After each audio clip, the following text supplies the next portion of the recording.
大家好，我是夏妈。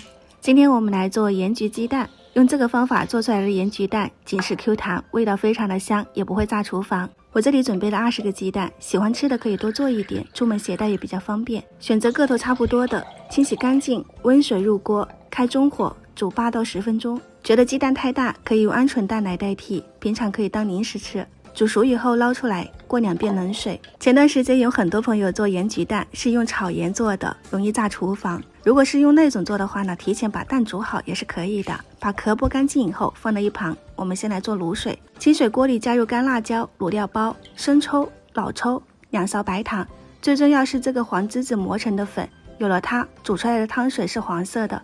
再加入1勺盐，搅拌均匀。开中火，我们再倒入1包的盐焗鸡粉，搅拌均匀。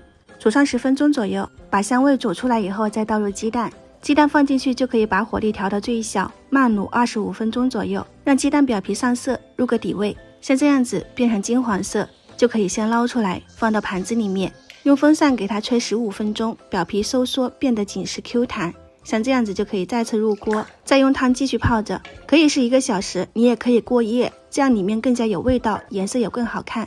捞出来以后再用风扇给它吹，反复2次，我们的盐焗鸡蛋就做好啦。非常的有弹力，吃起来的话呢，口感嚼劲十足，味道咸香好吃，看一下都可以当球打了。喜欢的朋友可以收藏起来试一下哦。我是夏妈，我们下期再见。